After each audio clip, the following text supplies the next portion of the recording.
Hi friends, ഷിംജിത്താണ്. രാജസ്ഥാനിലെ Udaipur city palace ആണ് നമ്മൾ ഇന്ന് കാണാൻ പോകുന്നത്. ഞാൻ ബറോഡ താമസിക്കുന്ന സമയത്ത് ഒരു 1 ഡേ ട്രിപ്പ് എന്നുള്ള രീതിയിലാണ് ഇങ്ങോട്ടേക്ക് വന്നത്.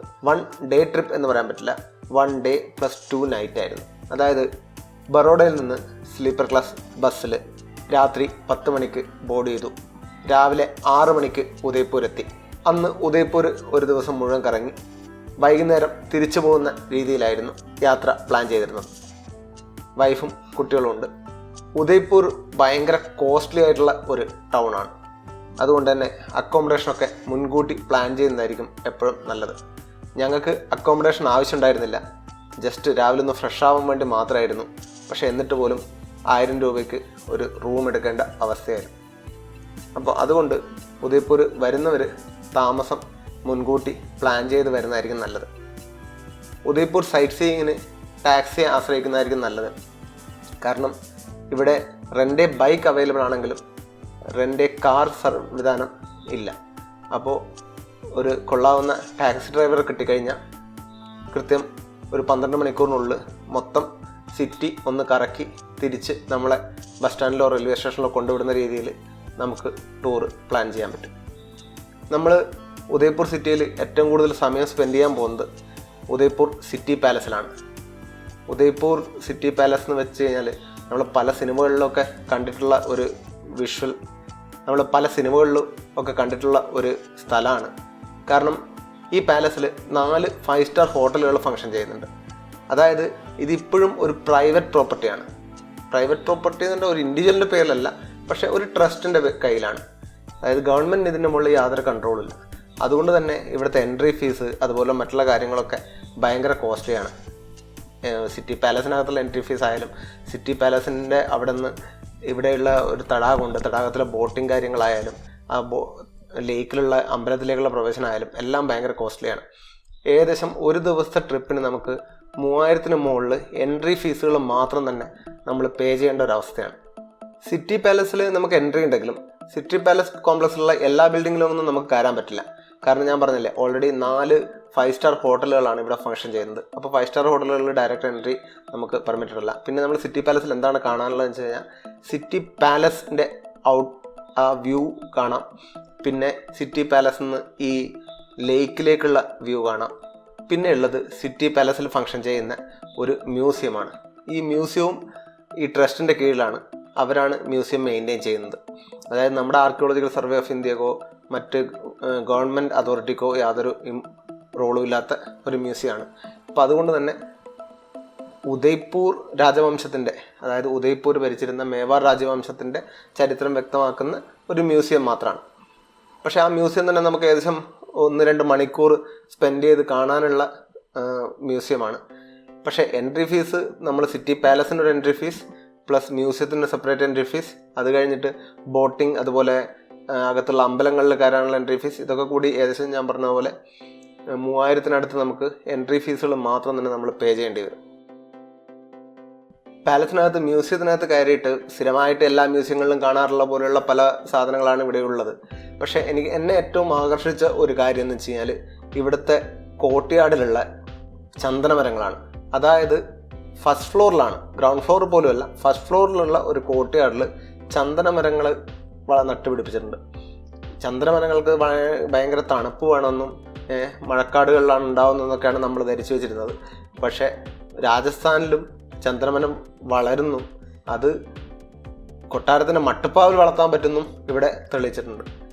പിന്നെയുള്ളത് നിരവധി ടൈപ്പ് ഗ്ലാസ് ഹൗസുകളാണ്. ഈ ഗ്ലാസ് ഹൗസുകൾ ഇപ്പോഴും മെയിൻറ്റെയിൻഡ് ആണ്. അന്നത്തെ കാലത്ത് ഇതൊരു അത്ഭുതമാണ്, പക്ഷേ ഇന്നത് നമുക്കൊരു അത്ഭുതമായിട്ട് തോന്നേണ്ട കാര്യമില്ല. കാരണം മിറേഴ്സ് ഇന്ന് നമുക്ക് എപ്പോഴും എവിടെയും അവൈലബിൾ ആയിട്ടുള്ളൊരു കാര്യമാണ്. പക്ഷെ അന്നത്തെ കാര്യത്തിൽ മിറർ അവൈലബിൾ അല്ലായിരുന്ന ഒരു കാലത്ത് ഉണ്ടാക്കിയിരുന്നുകൊണ്ടായിരിക്കണം ഗ്ലാസ് ഹൗസുകൾ ഇത്രയും ഇമ്പോർട്ടൻ്റ് ആയിട്ട് ഇവിടെ മെയിൻറ്റെയിൻ ചെയ്തിരിക്കുന്നത്. ഇവിടെ കൊട്ടാരത്തിൻ്റെ അകത്തളങ്ങളിൽ കൊത്തുപണികൾ അത്ര ഇമ്പോർട്ടൻ്റ് ആയിട്ട് കാണാൻ പറ്റില്ല. പക്ഷേ പകരം ചുമർ ചിത്രങ്ങളാണ് നമുക്ക് കൂടുതൽ കാണാൻ പറ്റുക. ചുമർ ചിത്രങ്ങൾ കൊണ്ടാണ് കൊട്ടാരം കൂടുതലായിട്ടും ഡെക്കറേറ്റ് ചെയ്തിരിക്കുന്നത്, കൊത്തുപണികളേക്കാൾ കൂടുതൽ. നമുക്ക് ഏകദേശം മധ്യ ഇന്ത്യ ഭാഗങ്ങളിൽ പോയി കഴിഞ്ഞ് കഴിഞ്ഞാൽ അവിടെ കൊത്തുപണികൾക്കായിരുന്നു കൂടുതൽ പ്രാധാന്യം. പക്ഷേ രാജസ്ഥാനിൽ നമുക്ക് പല സ്ഥലങ്ങളിലും പല കൊട്ടാരങ്ങളിലാണെങ്കിലും കൊത്തുപണികളെക്കാൾ കൂടുതൽ ചുമർച്ചിത്രങ്ങളും ഇതുപോലെ ഗ്ലാസ് വർക്കുകളും നമുക്ക് കൂടുതൽ കാണാൻ പറ്റും. ജയ്പൂർ അംബർ ഫോർട്ട് പോയി കഴിഞ്ഞാലും അവിടുത്തെ മിറർ ഹൗസ് ആണ് അവിടുത്തെ ഏറ്റവും വലിയ അട്രാക്ഷൻ. സിറ്റി പാലസ് എന്ന് പറയുന്നത് സിറ്റി പാലസ് കോംപ്ലക്സ് എന്ന് പറയുന്നതായിരിക്കും നല്ലത്. കാരണം ഇതിൽ കൊട്ടാരങ്ങൾ പലതുണ്ട്. ഓരോ കൊട്ടാരങ്ങളും ഓരോ ഹോട്ടലുകളായിട്ട് ഫംഗ്ഷൻ ചെയ്യുന്നു. ഈ കൊട്ടാരം, നമ്മളിപ്പോൾ നിൽക്കുന്ന കൊട്ടാരം, അത് മ്യൂസിയമായിട്ട് ഫംഗ്ഷൻ ചെയ്യുന്നു. സിറ്റി പാലസിൻ്റെ ചരിത്രം ശരിക്കും പറഞ്ഞു കഴിഞ്ഞാൽ ഉദയ്പൂരിൻ്റെ ചരിത്രമാണ്. കാരണം ഉദയ്പൂർ സിറ്റി നിർമ്മിക്കുമ്പോൾ തന്നെയാണ് സിറ്റി പാലസിൻ്റെയും നിർമ്മാണം ആരംഭിച്ചത്. 1553 ഈ പാലസിൻ്റെ നിർമ്മാണം ആരംഭിച്ചത്. അന്നാണ് ഉദയ്പൂർ സിറ്റിയും സ്ഥാപിക്കപ്പെടുന്നത്. ശരിക്കും പറഞ്ഞു കഴിഞ്ഞാൽ മേവാർ രാജവംശത്തിൻ്റെ തലസ്ഥാനം ചിത്തോഡായിരുന്നു. ചിത്തോഡ്ഗഡ് എന്ന് കേട്ടിട്ടുണ്ടാവുമല്ലോ. അപ്പോൾ ചിത്തോഡ്ഗഡ് മുഗൾ ഏകദേശം കീഴടക്കി എന്നുള്ള കണ്ടീഷനിലേക്ക് വന്നപ്പോഴാണ് തൻ്റെ തലസ്ഥാനം ഉദയ്പൂരിലോട്ട് മാറ്റാൻ വേണ്ടിയിട്ട് മഹാറാണ ഉദയ് സിംഗ് രണ്ടാമൻ തീരുമാനിക്കുന്നത്. അങ്ങനെ മഹാറാണ ഉദയ് സിംഗ് രണ്ടാമൻ്റെ നേതൃത്വത്തിലാണ് ഉദയ്പൂരിൽ സിറ്റി പാലസിൻ്റെ നിർമ്മാണം ആരംഭിക്കുന്നത്.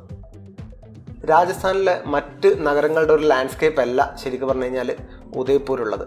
ഉദയ്പൂർ ആരവല്ലി പർവ്വതനിരകളിൽ പെട്ട ഒരു സ്ഥലമാണ്. അതുകൊണ്ട് തന്നെ ഇവിടെ തടാകങ്ങൾ ഇഷ്ടം പോലെയുണ്ട്. അപ്പോൾ തടാകങ്ങളുടെ നഗരം എന്നും കൂടി ഉദയ്പൂരിനെ വിളിക്കുന്നത് കേൾക്കാം.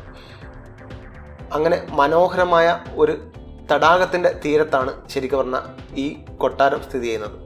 പിച്ചോള എന്നാണ് തടാകത്തിൻ്റെ പേര്.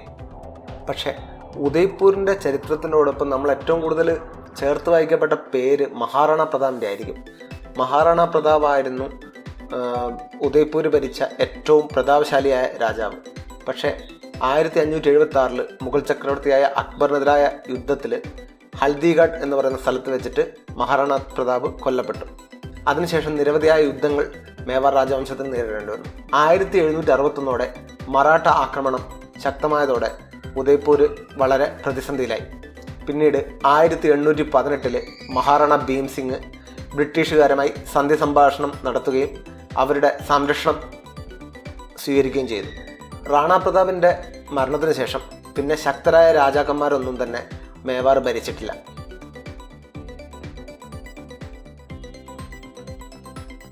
1947 ബാക്കി നാട്ടുരാജ്യങ്ങളെല്ലാം ഇന്ത്യയുമായിട്ട് ലയിച്ചപ്പോൾ മേവാർ ഒരു സ്വതന്ത്ര രാജ്യമായിട്ട് തന്നെ നിലനിൽക്കാൻ ശ്രമിച്ചു. പക്ഷേ 1949 ഇന്ത്യയുമായി ലയിക്കേണ്ടി വന്നു. രാജപദവി നഷ്ടപ്പെട്ടെങ്കിലും കൊട്ടാരത്തിൻ്റെ അവകാശം അവർ നിലനിർത്തി. അതുകൊണ്ട് തന്നെ ഇന്ന് അത് പ്രൈവറ്റ് ഹോട്ടലുകളായിട്ട് വർക്ക് ചെയ്യുന്നു. സാമ്പത്തികമായിട്ട് അവരിപ്പോഴും നല്ല നിലയിൽ തന്നെയാണ്.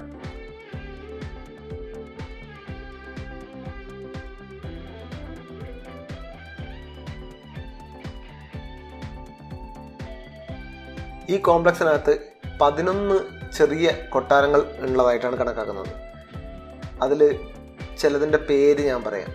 ദിൽഖുഷ് മഹൽ, സൂര്യ ചോപ്പർ, ശീഷ് മഹൽ, മോത്തി മഹൽ, കൃഷ്ണവിലാസം, ശംഭു നിവാസ്, ഭീം വിലാസ്, അമർ വിലാസ്, ബഡി മഹൽ, ഫത്തേ പ്രകാശ്, ശിവ് നിവാസ്. ഉദയ്പൂർ സന്ദർശിക്കാൻ വരുന്ന ആൾക്കാർ നിർബന്ധമായിട്ടും നമ്മുടെ യാത്രയിൽ പ്ലാൻ ചെയ്യേണ്ട ഒരു ഡെസ്റ്റിനേഷൻ കൂടിയുണ്ട്. അത് ചിത്തോർഗഡാണ്. ശരിക്കും പറഞ്ഞു കഴിഞ്ഞാൽ എനിക്ക് ഇഷ്ടപ്പെട്ടത് ഉദയ്പൂരിനേക്കാൾ ഇഷ്ടപ്പെട്ടത് ചിത്തോർഗഡാണ്. ചിത്തോർഗഡിലാണ് നമുക്ക് കൃത്യമായിട്ട് ആ ഒരു ഹിസ്റ്റോറിക്കൽ ഇമ്പോർട്ടൻസ് ഒക്കെ ഫീൽ ചെയ്യാൻ പറ്റുന്നത്.